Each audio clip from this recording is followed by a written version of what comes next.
Haryana assembly ఎన్నికల్లో 70% polling, 8న ఫలితాలు పార్టీలో ఉత్కంఠ. జమ్మూ కశ్మీర్లో హంగుకు అవకాశం, హర్యానాలో కాంగ్రెస్కే మొగ్గు, ఎగ్జిట్ పోల్స్లో ఆసక్తికర ఫలితాలు. తిరుమల శ్రీవారి అన్నప్రసాదంలో జెర్రీ కలకలం, భక్తులు ఫిర్యాదు చేసినా పట్టించుకునే అధికారులు. సుప్రీంకోర్టు తప్పుబట్టిన బాబు బుద్ధి మారలేదు, లడ్డూ ప్రసాదంపై రాజకీయాలు చేస్తున్నారని వైఎస్ జగన్ ట్వీట్. తెలంగాణలో రుణమాఫీ చేయడంలో కాంగ్రెస్ విఫలం, బూటకపు మాటలు నమ్మొద్దన్న ప్రధాని మోదీ.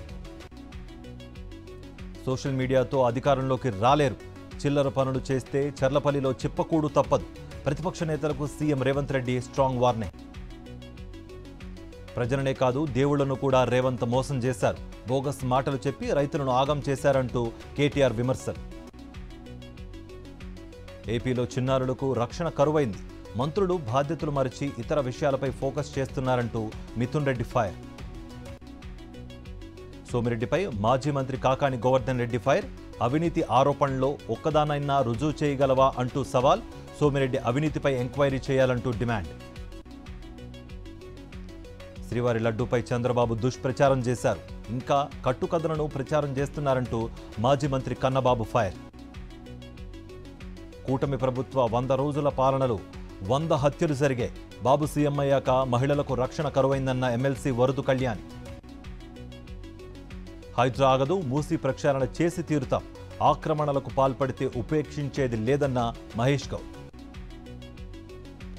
మూసీ నిర్వాసితుల సమస్యలపై ద్విసభ్య కమిటీ ఏర్పాటు, సంప్రదింపుల బాధ్యత డిప్యూటీ సీఎం భట్టి విక్రమార్క, మంత్రి పొన్నాంకు అప్పగింత, పేదలను ఆదుకునే చర్యలపై చర్చించాలని సూచన. హైడ్రా ఆర్డినెన్స్కు తెలంగాణ గవర్నర్ ఆమోదం, చట్టబద్ధత కల్పిస్తూ గెజెట్ విడుదల. ముస్లింలపై నరసింహానంద సరస్వతి వివాదాస్పద వ్యాఖ్యలు చేశారు, జైలుకెళ్లినా మార్పు రాలేదన్న అసదుద్దీన్ ఓవైసీ, కేసు నమోదు చేసి అరెస్ట్ చేయాలని సిపికి వినతి. రవీంద్ర భారతిలో కాకా జయంతి వేడుకలు అధికారికంగా నిర్వహించిన తెలంగాణ సర్కారు, కాకా స్మృతులను స్మరించుకున్న సీఎం కాంగ్రెస్ నేతలు. రుణమాఫీపై చర్చకు బీఆర్ఎస్ సిద్ధమా, హరీష్ రావుకు సవాల్ విసిరిన కాంగ్రెస్ నేత జగ్గారెడ్డి. విశాఖలో స్టీల్ ప్లాంట్ కార్మికుల ఆందోళన, క్వార్టర్ల కరెంట్ ఛార్జీలు తగ్గించాలని డిమాండ్. తెలంగాణ సచివాలయంలో ఘనంగా బతుకమ్మ వేడుకలు, ఉత్సవాల్లో పాల్గొన్న మంత్రి సీతక్క, ఉద్యోగులు. బతుకమ్మ సంబరాల్లో పాల్గొన్న సిపి సివి ఆనంద్, మహిళలతో కలిసి స్టెప్పులేసిన సిపి.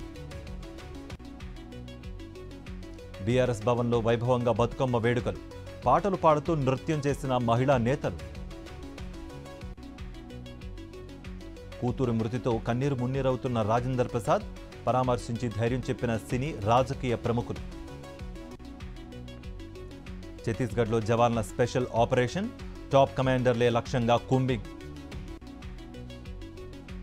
ప్రస్తుతం ఛత్తీస్గఢ్ ఎన్కౌంటర్ దేనికి సంకేతం, పాలకులు దీనిపై సమాధానం చెప్పాలి, పౌర హక్కుల సంఘం అధ్యక్షుడు గడ్డం లక్ష్మణ్ డిమాండ్.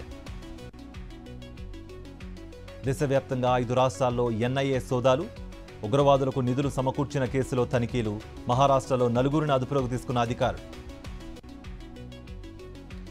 హెజ్బుల్లాకు మరో ఎదురుదెబ్బ, నస్రల్లా వారసుడు సఫీయుద్దీన్ హతం, ఇజ్రాయెల్ దాడుల్లో మృతి చెందినట్లుగా నిర్ధారణ.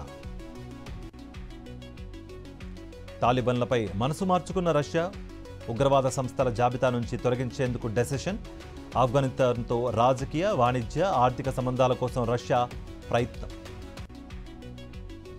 ఇవాళ స్థిరంగా ఉన్న బంగారం ధరలు 77,670 వద్ద కొనసాగుతున్న 24 క్యారెట్ల గోల్డ్. ఐపీఎల్ వేలంలో రైట్ టు మ్యాచ్ నిబంధనను వ్యతిరేకిస్తున్న ఫ్రాంచైజీలు, మెగా వేలంలో అత్యధిక ధర పలికిన ఆటగాడికి మళ్లీ బిడ్డింగ్కు అనుమతి లేదని లేఖ. రేపు గ్వాలియర్లో భారత్ బంగ్లా మధ్య T20 మ్యాచ్, జట్టులో స్థానం దక్కించుకున్న రింకు సింగ్.